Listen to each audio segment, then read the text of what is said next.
4 veces candidato al Oscar en distintas categorías, ya sea película, director, actor, guionista. Sin duda que y ha ganado el Oscar 6 veces en distintas categorías.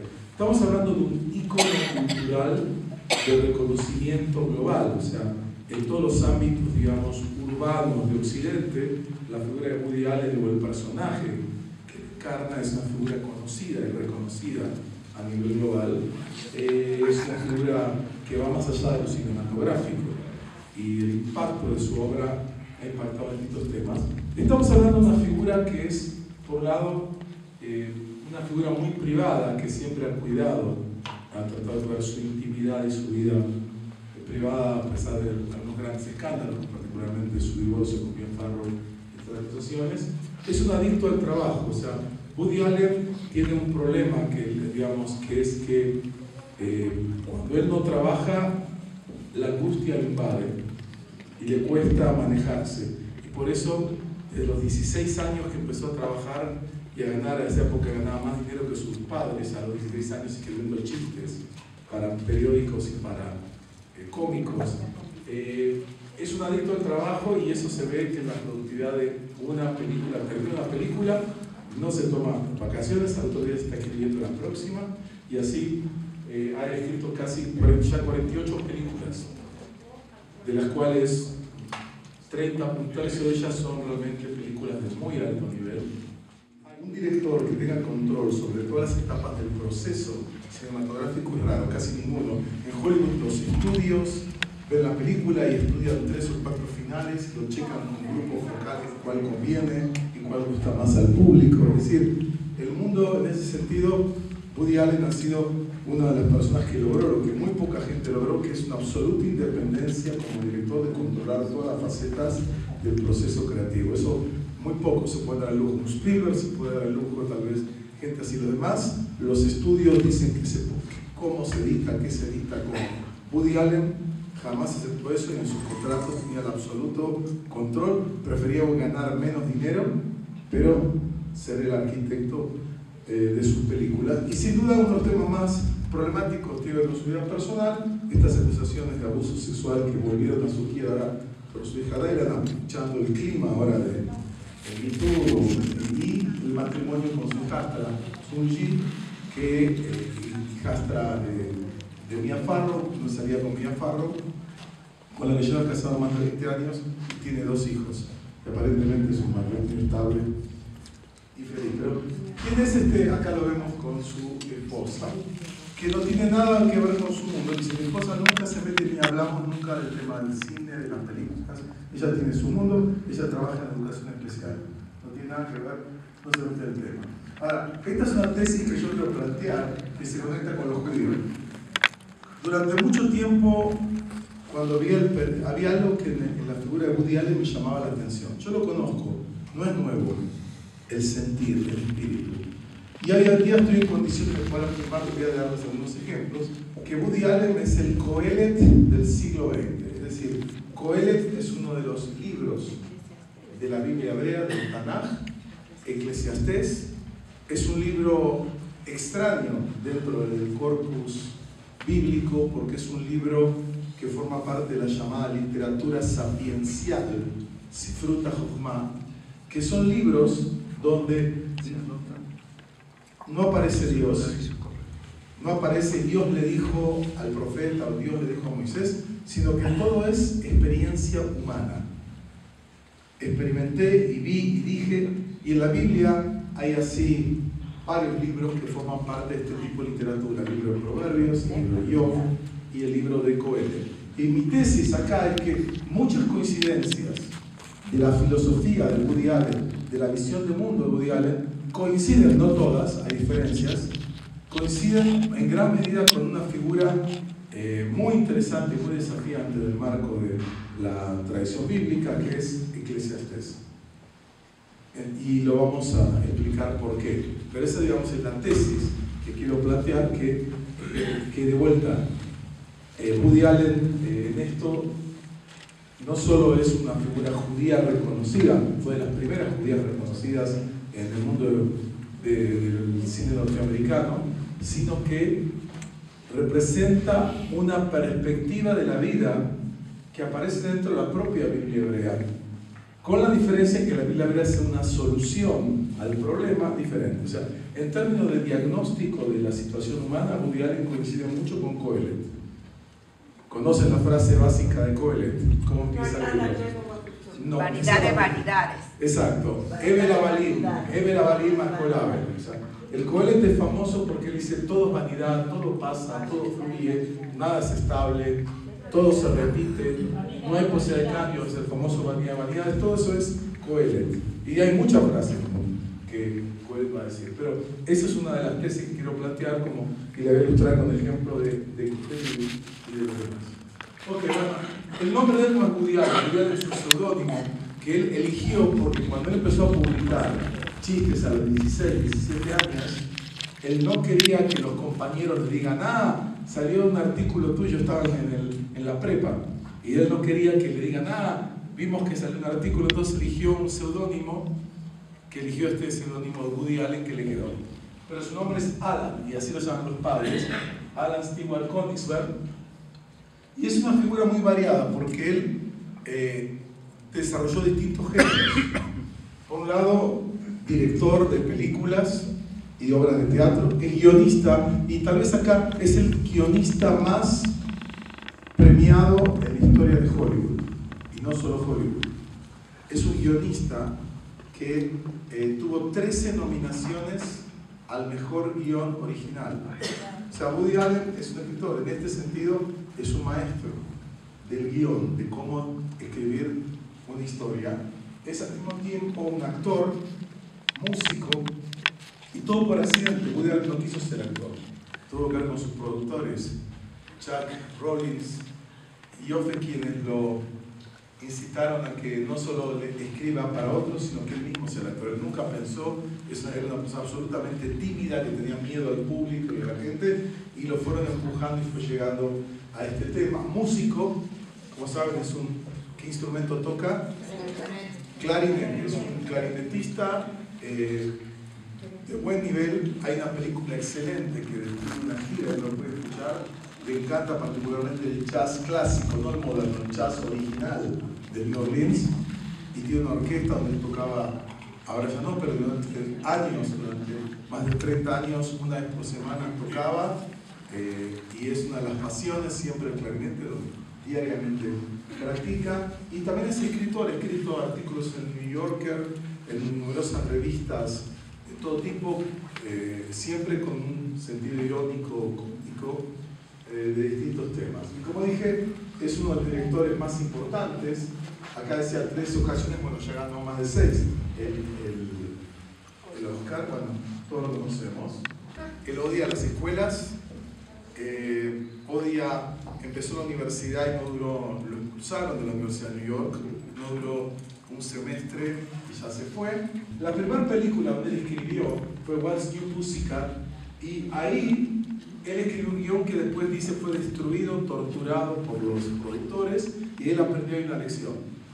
No voy a hacer nada que yo no tenga absoluto control, y por eso, gracias a estas dos figuras que son claves en su vida, que lo adoptaron como casi su hijo, Jack Rollins y Charles Joffe, que eran productores muy importantes, ellos, gracias a ellos, Woody Allen se inició como actor, se inició como en el tema de las películas, también hizo obras de teatro que han sido muy exitosas en Broadway.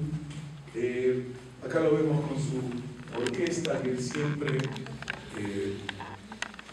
ejecuta, digamos, siempre es un tema central en él, y hay una película que describe el viaje, es extraordinaria. Ahora, él firmó un convenio, escribió otra película que fue Take the Money and Run, que tuvo la película, cuando terminó, un desastre, y ahí sí los Jack Rollins le buscaron un muy buen editor que le salvó la película, la rehizo totalmente, y gracias a eso fue una buena película. Y él ahí firmó un contrato con United Artists, que era una productora independiente. Es interesante que todas las figuras claves ahí son judías, los directores de United Artists, sus productores, o sea, y esto es importante, y acá va a haber una diferencia. Se dice que los judíos controlan Hollywood, ¿no? Crearon Hollywood. Bueno, Es real que hay una enorme proporción de los orígenes de los hermanos Meyer y los estudios Metro-Goldwyn-Mayer, muchísimos elementos judíos, pero es interesante. Estos judíos, que muchos eran inmigrantes, que venían del grupo oriental, que pasaban allá, justamente por ese tema, no querían que aparezcan en sus películas ni nada figuras que sean claramente judías. Ellos, que eran ese tipo de judíos, no querían y limitaban. Los judíos que aparecían eran muy como estériles, en el sentido de muy parves, muy poco caracterizados como judíos. A propósito, recién en los años 60 va a empezar a aparecer la presencia judía en el cine como tal. No directores o productores, sino que hay personajes judíos. Y hay dos figuras que abrieron la presentación de los judíos en el cine. Uno fue, por supuesto, Woody Allen, y la otra es una mujer, Barbra Streisand. Los dos en los 60 son los primeros que en el cine norteamericano van a aparecer con personajes claramente judíos que le van a dar una visión interesante. Después van a ver algo así, ¿no? Entonces Woody Allen lo que hizo y siguió toda la vida es que él controla las películas. Bueno, estas son las primeras películas de Dormilón, Amor y Muerte, o La Última Noche Morishenko se llamó, que es una película donde él juega y combina el mundo del drama, de la literatura rusa, la guerra y la paz, Tolstoy, Dostoyevsky, con su típico humor, ¿no? Posteriormente, una de las películas que le va a dar más fama y presencia es Annie Hall. ¿Quién? ¿Todos la han visto, Annie Hall? Bueno, si no, búsquenla. Annie Hall fue una de las películas que lo va a consagrar, porque va a dejar de ser ya un escritor de gags o películas que son distintas, digamos, sketches cómicos, para ya empezar a tener una trama narrativa más compleja, más articulada. Y esta es una película que tuvo mucho éxito, fue un acontecimiento, ¿no? Donde vamos a ver algunos de los temas permanentes en su obra, ¿no? Es una historia de amor, de una pareja, era un personaje, y aquí hay una cosa importante: no hay que confundir a Woody Allen la persona con Woody Allen el personaje, ¿no? Lo mismo pasa con Chaplin, que es una figura con la que se puede comparar. O sea, Charlotte, el personaje de Chaplin, que después Chaplin al final en sus últimas películas lo elimina, ¿no? Ya usa otro tipo de figuras. No hay que confundirlo con lo mismo Woody Allen como persona Woody Allen. O sea, él aparece como una figura que es el Schlemiel. ¿Saben qué es un Schlemiel? Parecido a la figura de Chaplin, esa figura torpe, como el antihéroe, que las cosas le salen mal. Bueno, Woody Allen juega ese papel en el ámbito como figura, digamos, del cine, todo, pero no es así. O sea, por supuesto que hay algunos rasgos comunes, y siempre todo escritor, todo artista habla de su vida, y de alguna forma está, pero no hay que confundir ese personaje, porque Woody Allen aparece con Schlemiel, que le gusta mucho a las mujeres, pero le cuesta mucho acercarse. En su vida privada tuvo muchísimas mujeres y no le costaba, y aparece como alguien así, chiquito, desgarbado, etc. Pero Woody Allen era una figura bastante atlética, y en su vida real no es como la figura que aparece en las películas. Es decir, hay muchos elementos que no coinciden, no hay que confundir. Nosotros hablamos ahora de la figura del creador, del artista, no hablamos de él necesariamente de la persona. Annie Hall fue una figura importante. Después va a venir Manhattan, que fue otra figura donde también aparecen elementos constantes. Uno puede analizar las dos, que el papel del amor en la vida, aparecen elementos del típico que es, siempre vemos la relación de hombres mayores con muchachas jóvenes, y en el caso de Manhattan con una menor de edad, porque el personaje Mariel Hemingway aparece como que tiene, cuando se conocen, 17 años. Y él ya es un hombre que está en los 40, es decir, hay un elemento que tiene que ver con su matrimonio, es decir, que hay ciertas obsesiones, coincidencias que uno puede ver, pero hay que distinguir una cosa de otra. Manhattan es una película que lo consagró, donde vemos, es por un lado una canción de amor a New York, una de las más bellas presentaciones de New York, aparece Manhattan, con la música de Gershwin y las imágenes desde el Central Park, los edificios.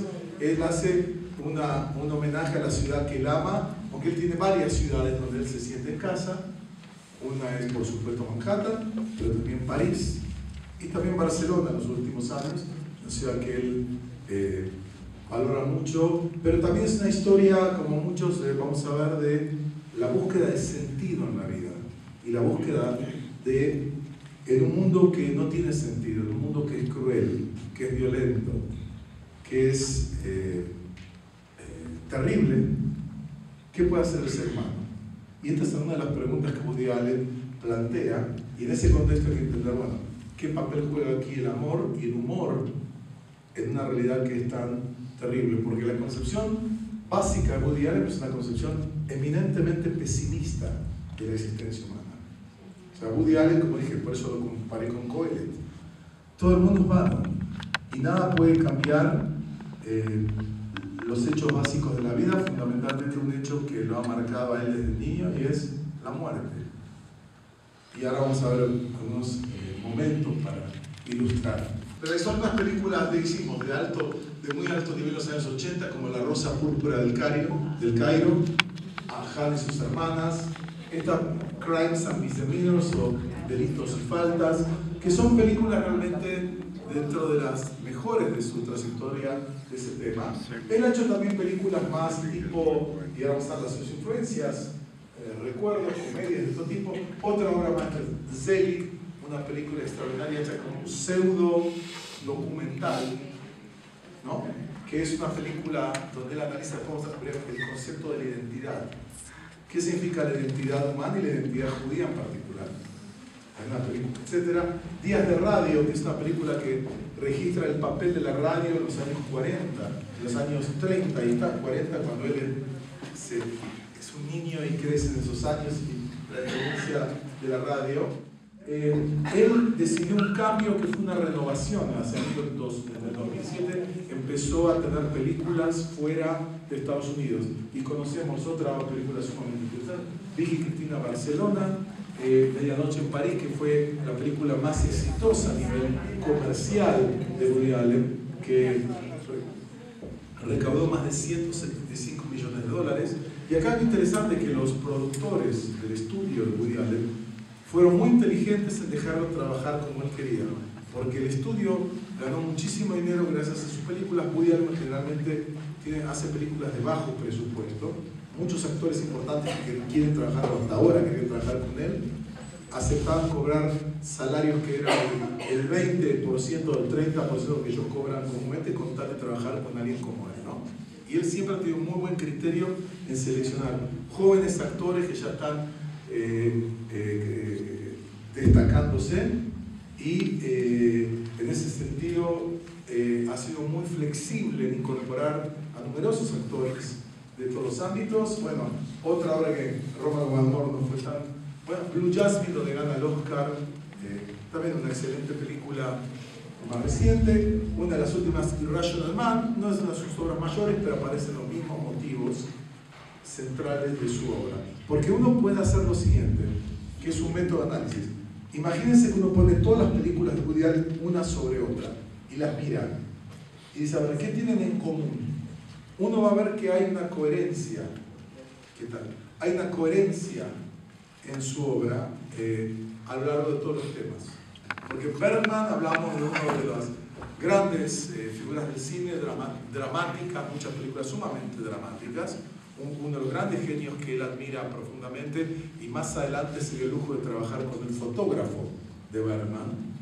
En varias de sus películas tomó al fotógrafo de Bergman, lo que le permitió una calidad cinematográfica interesante, pero él siempre ha dibujado con sarcasmos las pautas de comportamiento de su país, retratado con ironía los avatares sentimentales e intelectuales, generalmente la clase burguesa neoyorquina, homenajeando al autor del espectáculo y diatribando, o sea, hablando sobre cuestiones predilectas: sexo, Dios, el judaísmo, la muerte, ya sea desde una visión muy particular, ya sea usando distintos géneros. Y esto es interesante, que Woody Allen usa y desarrolló distintos géneros, como la comedia, pero también el drama, la farsa, o sea, es un autor que no tiene un solo estilo, no solamente destacó en la comedia, sino siempre él ha hecho películas que son más serias. Thrillers. ¿Cómo? También thrillers, exactamente. Ahora, fíjense esto interesante, que esto lo dice, una de las mejores biografías sobre Woody Allen, que salió hace pocos años, es esta, Woody se llama, está en español, de David Evanier. Esta es una de las mejores biografías. Hay muchas, pero esta es una de las más completas. que salió hace 2 o 3 años. Sin embargo, Chaplin al final, con películas de Candilejas u otras, ahí cambia de personaje, ahí cambia, ya no es lo mismo. Pero Woody Allen siempre ha sido coherente. Y aquí hay una frase muy interesante. Para Woody Allen, lo judío y los judíos son una metáfora de su propia ansiedad. Esto es muy interesante. Y mucho tiene que ver con su historia familiar. En un momento lo entrevistan en Inglaterra y le preguntan: ¿usted por qué aprendió a boxear? ¿Por pobreza o por deporte? Y él dice: no, ni por pobreza ni por deporte, sino para manejarme con mi mamá. Y él habla ahí que tenía que resolver, o sea, la historia familiar no entra en detalles, pero voy a mostrar un fragmento donde habla la madre de él, que fueron muy longevos. Su papá vivió 100 años y su mamá 96. Así que esperemos que él tenga eso y siga siendo una película cada año, porque le falta varias. Ahora miren esto, ¿por qué Woody Allen en el momento que aparece empieza a tener éxito? Y acá hay que entender el contexto histórico. En los años 60 viene un cambio en la sociedad norteamericana. Fue la época de los hippies, fue la época de los jóvenes, la guerra de Vietnam, el movimiento de derechos civiles. O sea, en los años 60 hubo un rechazo de muchos prejuicios que había en el American Way of Life. Y en ese contexto, las aguas se habían desbordado, dejando a su paso una nueva flexibilidad, una mayor amplitud de miras, una plena aceptación de las diferencias. A finales de los 60, los judíos fueron uno de los primeros grupos que se atrevieron a salir del armario y mostrar su identidad en la pantalla.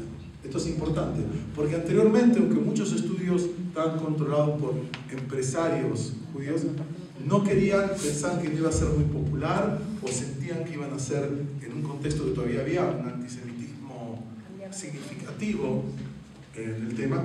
Y acá un dato curioso: en los años 40 hay un movimiento nacionalista norteamericano antisemita cuyo lema era America First. Después hay otra gente que lo tomó, pero el movimiento America First fue desarrollado por los líneas de la derecha que perdió con Roosevelt, Charles Lindbergh, las elecciones, y había un movimiento que se llama America's First. Cualquier conexión con la realidad es pura coincidencia. Pero los judíos, Woody Allen y Barbra Streisand son las primeras figuras que van a ser sumamente exitosas en el mainstream cinema, que van a ganar un espacio desde los judíos como metáfora de la condición humana. A la gente le gustaba el uso de palabras en yiddish, el tipo de humor, las caracterizaciones, etc., ¿no? O sea, hay unos autores que hablan de una New Jewish Wave, una nueva ola judía, que fíjense, en la misma época tenemos figuras que empiezan: Mel Brooks, Dustin Hoffman, George Segal, Peter Sellers, Brody, Zero Monster, Richard Benjamin, que tienen el mismo patrón. Fíjense algunas características de estos cómicos. El odio hacia sí mismo se mezclaba con el ensimismamiento. El narcisismo apenas se distinguía de la liberación personal, y la alienación servía para confirmar la identidad. Fíjense este último punto. La alienación sirve para confirmar la identidad.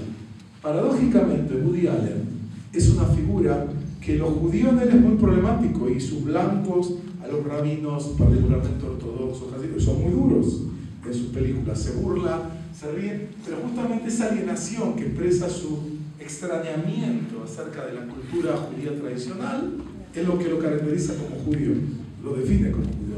Esa es la cuestión paradójica. Y esto es cuanto más judíos parecían los judíos, más universales. O sea, en esta época, en los 60, es la época que vienen un montón de autores donde tratan el tema judío en el ámbito público.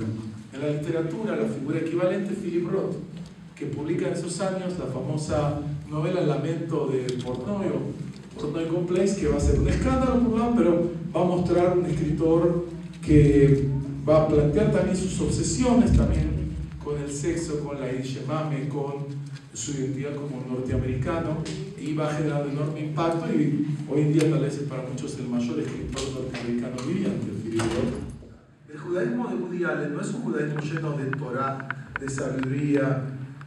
Tiene humor, tiene una obsesión por el antisemitismo y la Shoah.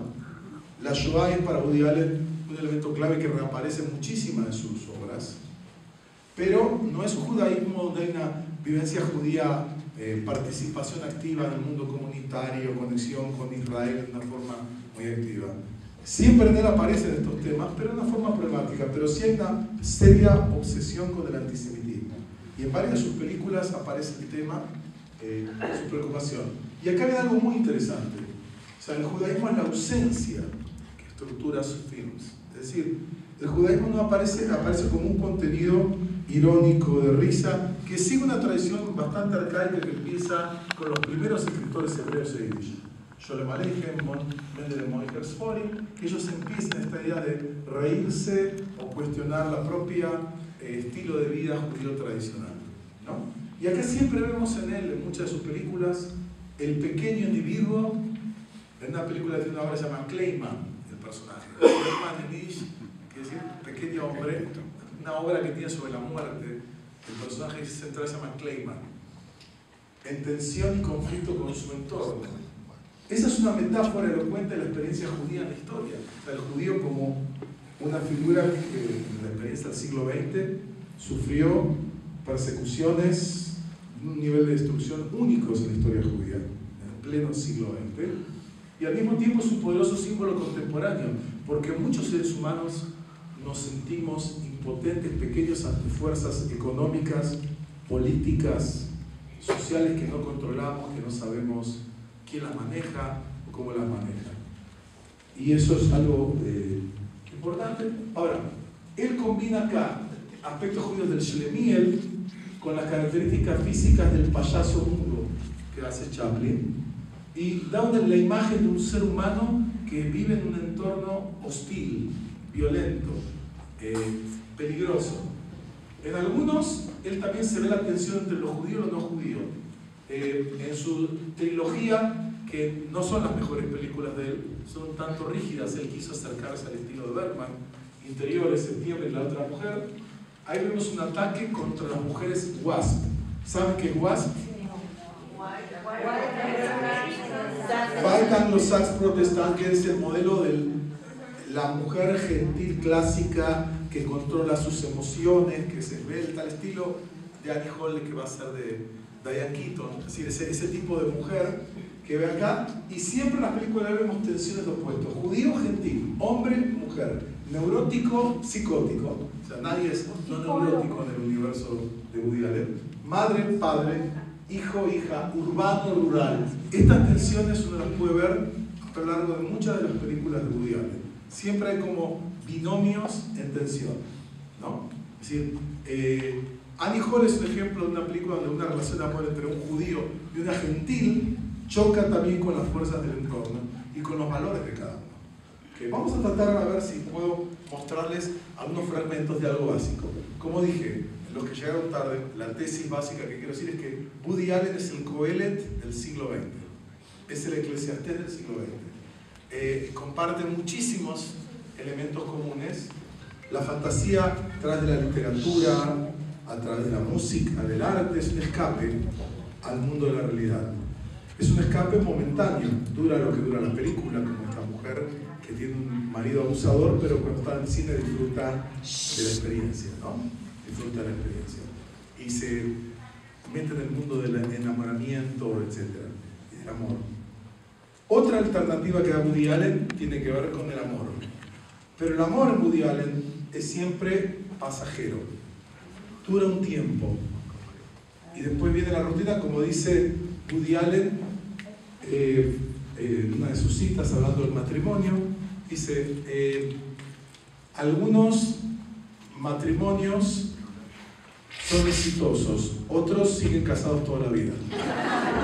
Es decir, él tiene una idea que el mundo es muy corto. ¿Y qué hacemos en el interín entre el amor y otros temas? Dice, lo mejor que hay dentro de lo peor es el sexo. El sexo es otro de los escapes o alternativas que tenemos para disfrutar de la vida o por lo menos superar parte de estas angustias. Ahora, miren lo que viene ahora. Hay una película de otra de estas películas donde él, y acá no es casualidad que hay un teólogo católico que analiza a Woody Allen, hay teólogos judíos que lo han analizado, porque hay toda una dimensión teológica. Si la vida es así, ¿cuál es el sentido de la vida? Y miren lo que viene ahora con una de las mejores películas donde más toca la temática judía, que es Crímenes y Pecados, que es una película muy bien lograda, que tuvo una actuación extraordinaria, que estuvo candidateada al Oscar, no lo ganó, yo creo que fue de la mejor mejores actuaciones. Martin Landau, uno de los grandes actores de él, con una actuación formidable. ¿Cómo? Sí, es esta. Ahora vamos a ver una parte de esa. Pero acá fíjense, Woody Allen en un momento es una historia que es algo que nos pasa a todos. Y lo interesante es que Woody Allen toca ciertas vetas dramáticas de la vida, pero también está el humor, por supuesto, como escape ante esta realidad tan terrible de la existencia humana, que desde los 5 años la tiene así. Está la amistad, está los libros, está el amor, está la sexualidad como mecanismos. Y en algún momento se plantea todo el tema, la pregunta de Dios. Todo el tiempo Woody Allen se plantea, como muchos de los ateos que dedican más tiempo a Dios que los creyentes, en todas las películas él se plantea la pregunta del sentido de la existencia, si hay o no hay un Dios. Woody Allen no es ateo, es agnóstico. ¿Sí? ¿No? ¿Ustedes conocen la diferencia entre un ateo y un agnóstico? Un ateo sabe que no existe Dios. Un agnóstico no sabe. Puede ser que sí, tiene la duda, por lo menos tiene la duda. Ahora todos ustedes saben que esto es todo un tema de pronunciación. Toda la cuestión de Dios es un tema de pronunciación. ¿Cómo dice un judío creyente? Él dice Adonai, hablando de Dios. Sí. ¿Cómo dice un ateo? I deny. ¿Y cómo dice un agnóstico? I don't know. Aparecen muchísimos momentos acerca si hay Dios, si hay justicia, si hay bien, si hay mal. Ven cómo aparece ahora la escena. Ahora vamos a la escena que de vuelta un elemento importante en Woody Allen es la música, como saben. Él sabe muy bien usar el ritmo como músico. La música tiene mucho valor. Sabe los ritmos y la selección musical de sus películas es de muy alta calidad. Acá para la escena donde él va a ver y la matan a esta persona, pone una pieza de Schubert, La muerte y la doncella, que le da un tono dramático extraordinario. Que son los dos temas que más se buscan en internet. Sexo y Dios. No es broma, fíjense, miren de vuelta, Spielberg está tomando numerosas películas de Woody Allen, ¿no? El sexo sin amor es una experiencia vacía, pero como experiencia vacía es una de las mejores. Dice, solo existen dos cosas importantes en la vida. La primera es el sexo y la segunda no me acuerdo. Dice, el sexo es lo más divertido que se puede hacer sin reír. El amor es la respuesta, pero mientras usted la espera, el sexo le plantea unas cuantas preguntas. Y por último, masturbarse es hacer el amor con la persona que más quieres. Porque son parte de las expresiones que él ha hecho en el tema acá. Y el matrimonio, fíjense esto, algunos matrimonios se acaban bien, otros duran toda la vida. El matrimonio es como las libretas de ahorro, de tanto meter y sacar se pierde el interés. Unos se casan por la iglesia, otros por idiotas. Ok, y miren lo que viene ahora, que este chiste que dice, doctor, mi hermano está loco, cree que es una gallina. Y el doctor responde, pues ¿por qué no lo mete en un manicomio? Y el tipo le dice, lo haría, pero necesito los huevos. Y fíjense, esto es, y acá viene eso. Lo que piensa Woody Allen, pues más o menos en esta historia de las gallinas de oro, es lo que piensa, dice, eso es lo que pienso sobre las relaciones humanas, están destinadas a fracasar. Toda experiencia de amor, dice Woody Allen, tarde o temprano fracasa. Pero dice, pero son totalmente irracionales y locas y absurdas, pero supongo que continuamos manteniéndolas porque la mayoría necesitamos los huevos. Y mire esta última frase que está en otra de sus películas. No en una película, no, los sketches estándar. Decía que habían decidido a su padre, que trabajó 14 años en una empresa, lo despidieron y lo habían sustituido por un pequeño aparato que hacía todo lo que hacía mi padre, pero mejor. Desgraciadamente mi madre salió de casa corriendo para comprarse un ese sentido de risa que tiene, de esa capacidad de poder reírse de todo, etc. Y con respecto a Dios, Woody Allen ha hecho muchas cosas. Dice, en realidad prefiero la ciencia a la religión. Si me dan a escoger entre Dios y el aire acondicionado, me quedo con el aire. Dice, ojalá Dios me diera una clara señal, como hacer un gran depósito a mi nombre de un banco suizo, ¿no? Son señales bastante claras. Dios es o bien cruel o bien incompetente. De vuelta, es una visión trágica, aunque lo diga con humor, trágica. Dice, Dios ha muerto, Nietzsche ha muerto y yo no gozo de buena salud, ¿no? Está haciendo una burla a Nietzsche famoso que decía que Dios ha muerto, entonces está burlándose de eso. Y para ver ahora un tema acá, es con Coelet. Fíjense, cuando dije que Woody Allen es una especie de Coelet del siglo XX, vanidad de vanidades, así empieza el texto. ¿Qué provecho tiene el hombre de todo su trabajo que se afana bajo el sol? Porque generación va y generación viene. La tierra permanece, nosotros vamos y venimos, desaparecemos. ¿Qué es lo que fue? Lo mismo será. Nada cambia. ¿Hay algo nuevo? Nada. No hay memoria de lo que precedió ni tampoco de lo que sucederá. Habrá memoria en los que serán después. ¿Qué es lo que dice Woody Allen? Desaparecemos. Entonces, frente a esto, ¿qué se puede hacer? Y Coelet dice varias cosas en este contexto. Dice, fíjense esto, él probó hacer todo y ve que nada tiene nada. En el capítulo 2 hace algo que también Woody Allen dijo: no negué a mis ojos ninguna cosa que desearon, ni aparté mi corazón de placer alguno, porque mi corazón gozó de todo mi trabajo. Y esta fue mi parte de toda mi faena. Y sin embargo, nada lo hace feliz. Dice, ¿por qué tiene el hombre con todo su trabajo? ¿Para qué vivimos? Porque todos sus días no son sino dolores y sus trabajos molestias, aún de noche su corazón no reposa, todo es vanidad. Y por eso al final, ¿qué es lo que queda? No hay cosa mejor para el hombre sino que come y beba y que su alma se alegre de su trabajo. Y acá vienen dos visiones de la mujer en Coelet, que Woody Allen igual. He hallado más amarga que la muerte a la mujer, cuyo corazón es lazos y redes, y sus manos ligaduras. El que agrada a Dios escapará de ella, mas el pecador quedará preso. O sea, acá es una visión muy negativa, pero fíjense lo que dice Coelet después al final, que del capítulo acá 9 dice: goza de la vida con la mujer que amas todos los días de tu vida, de tu vanidad, que te son dados debajo del sol, todos los días de tu vanidad, porque esta es tu parte en la vida, y en tu trabajo con que te afanas debajo del sol. Es decir, que finalmente para Coelet o para Woody Allen, la vida es, como dijo, absurda por la mortalidad, por la fragilidad. No sabe si hay inmortalidad. Coelet dice: mío de hay ruach, si sube el espíritu o no.